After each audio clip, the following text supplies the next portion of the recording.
take a moment today to thank the boldness of our government and our shareholders. William Hamilton built his venture on the ashes of the Second World War. The copper mine he envisioned was ransacking the First Nations' ancestral territories, drawing the wrath of the local people.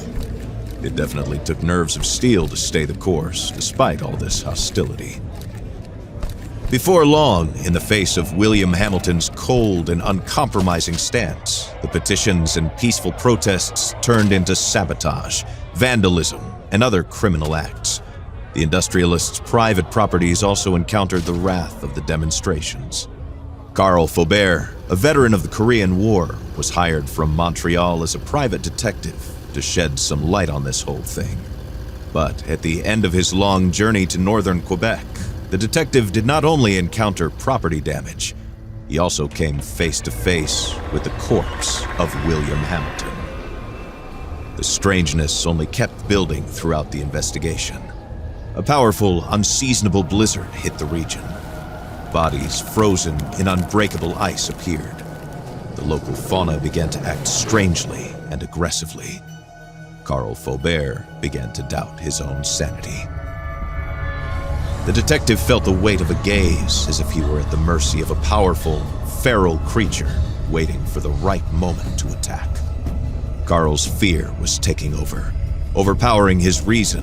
He was giving in to delirium. In that instant, he thought that the dark waters of the lake might shield him from the shapes that pursued him. From there, he had a renewed hope in civilization, or whatever was left of it.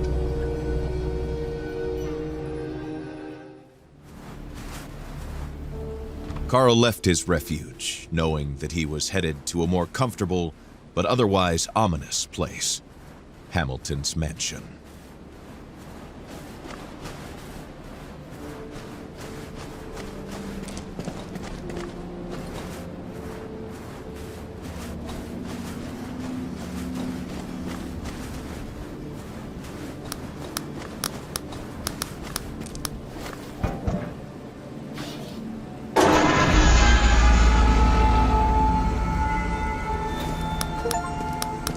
This was the mansion of the late William Hamilton. No doubt about it. There was no other rich industrialist in the area to have a sumptuous mansion built in the middle of nowhere.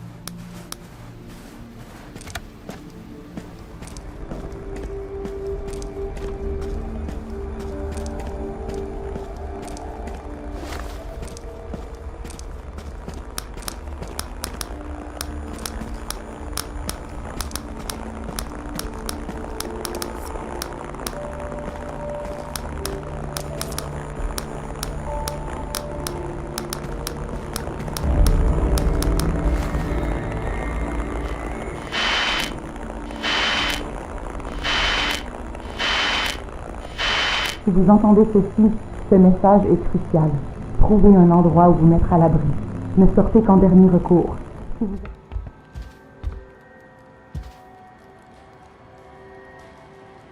With all this chaos, Carl was sensing a hurried departure.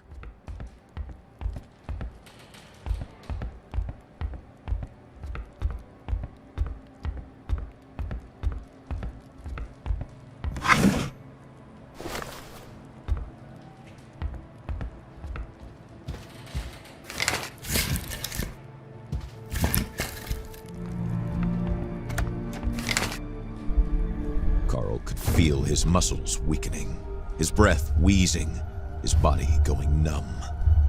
What was happening to him?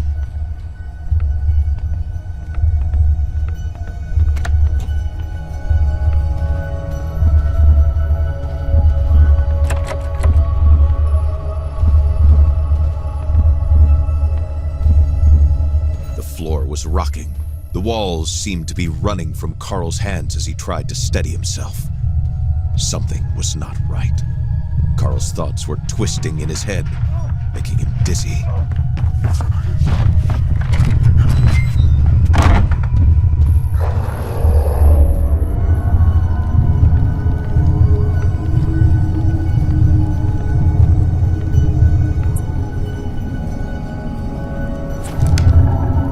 Carl was struggling to move forward. His feet could hardly find their way in front of him. He doesn't know which way he came from or the way he's going. Everything seems to be going in a circle, a spiral carrying him. He doesn't know where or how. Carl suddenly feels like he's waking up, but inside a dream.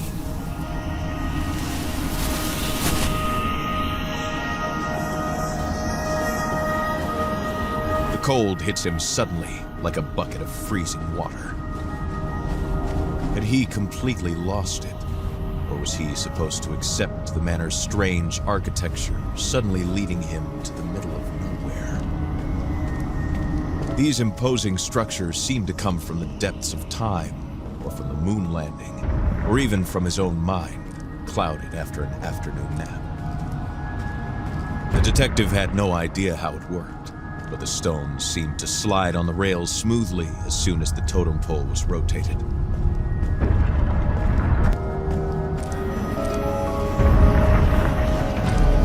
He did not know how or why, but Carl sensed that something in this game had been completed, and now they wanted to lead him to this cabin.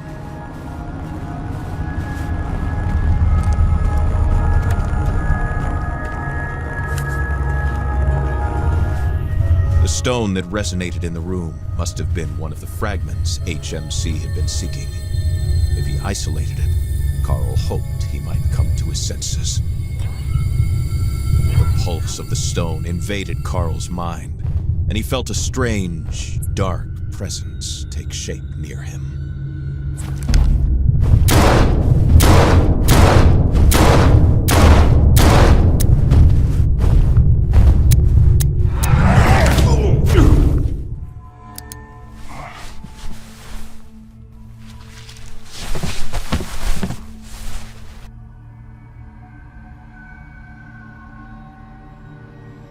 Carl could make out some trophies here and there that he had seen earlier in what seemed like a dream.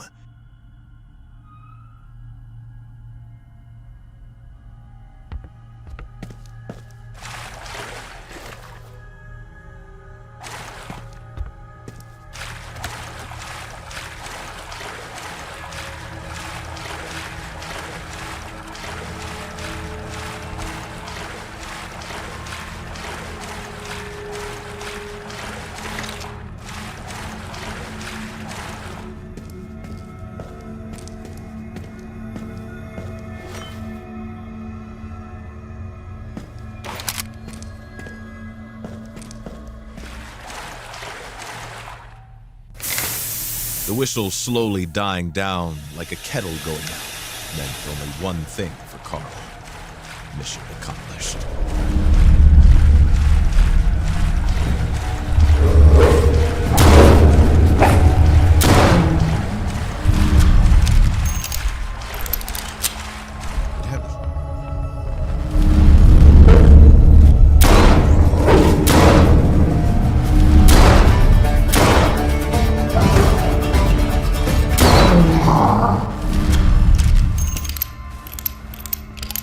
This wolf had a strange appearance, larger than average, and these blue eyes, that icy stare.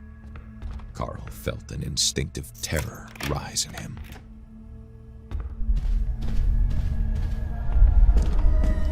Just a few days of renovation work, and you'll finally have your very own projection, my dear. Aren't you going to say anything? There's nothing to say. Whatever do you mean? That room, it's not for me. Nothing has ever been. Come now, don't speak nonsense. You know I love you. As much as you love Cynthia? I know about her love, and I'm too weary to care about anything. You're off your rocker. There is no Cynthia. Never mind, it doesn't